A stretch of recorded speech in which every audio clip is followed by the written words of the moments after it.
In science, work is defined as the force required to move an object a distance. But when I think about the meaning of work in my own life, I'm reminded of my mother. She never graduated from high school, but she was the hardest working person that I knew. She worked as a waitress and then as a house cleaner, and she struggled to make ends meet. Eventually, a man came into both of our lives, and he increased our financial stability. But we both had to pay the price of years of abuse. I came to Hamilton for the promise of upward social mobility, so I would never have to settle for the childhood that I left behind.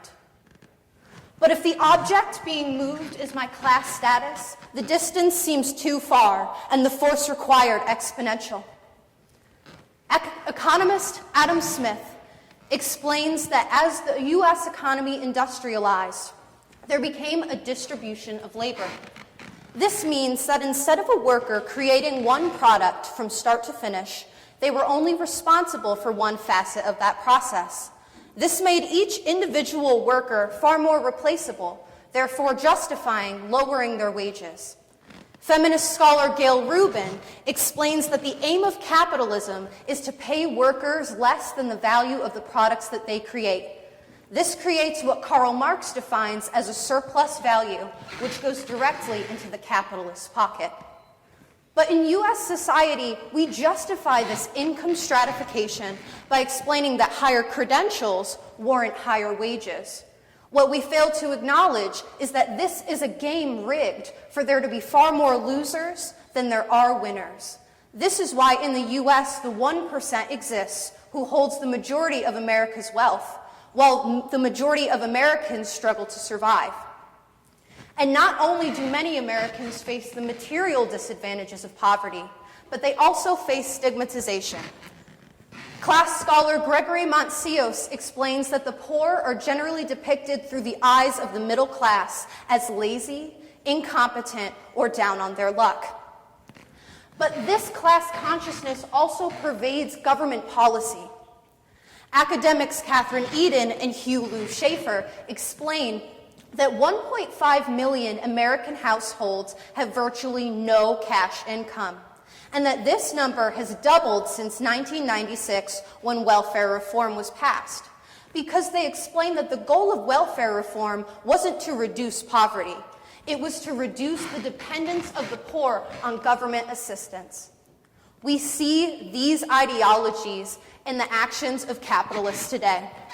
Donald Trump appointed billionaire Wilbur Ross to promote economic growth in the U.S., stating that he just didn't see a poor person in that position. I find this deeply ironic, seeing as that Donald Trump shut down our government for 35 days, putting 800,000 federal employees out of work. Surely not a move good for the American economy. But in this society, we are taught to look at the poor as the blame for their poverty, and we are taught to look at capitalists like Donald Trump as embodying the American dream. This is the stigmatization that I embody every day as I move through the world.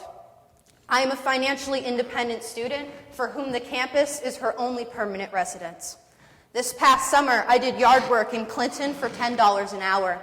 I know that the living wage in Oneida County is $11.26, and I know the difference that $1.26 makes, but I don't negotiate for a higher wage. How can I? I am trying to survive while someone else is trying to make a profit. The power dynamic is too severe.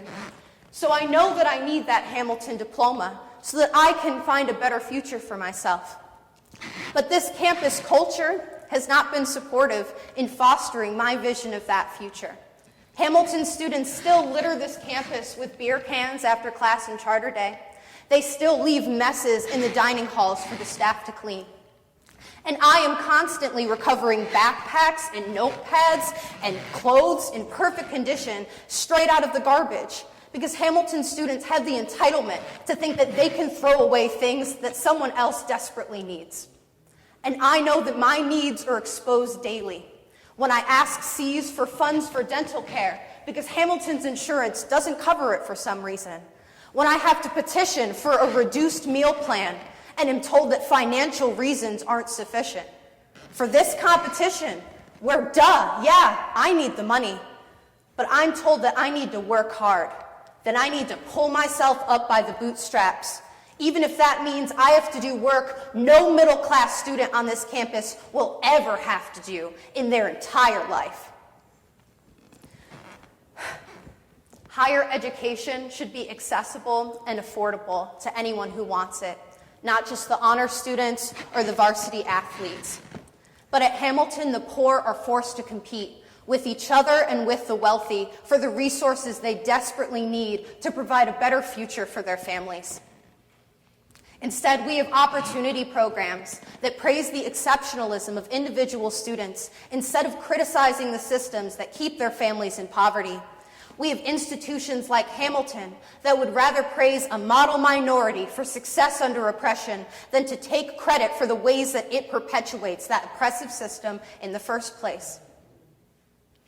We do not need to eradicate work in order to create a better world. We need to change the direction we are working towards.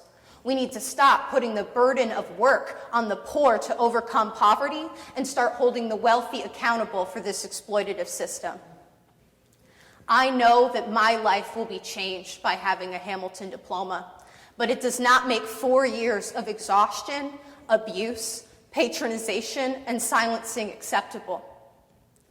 But I will appreciate Hamilton the way that one respects a challenging opponent. I will smile and look proud when employers ask me where I went to school, because I can see a future in which another abused, working class, mixed-race girl gets her acceptance letter to Hamilton and knows that there will be no more suffering when she gets there. That is what I'm working for.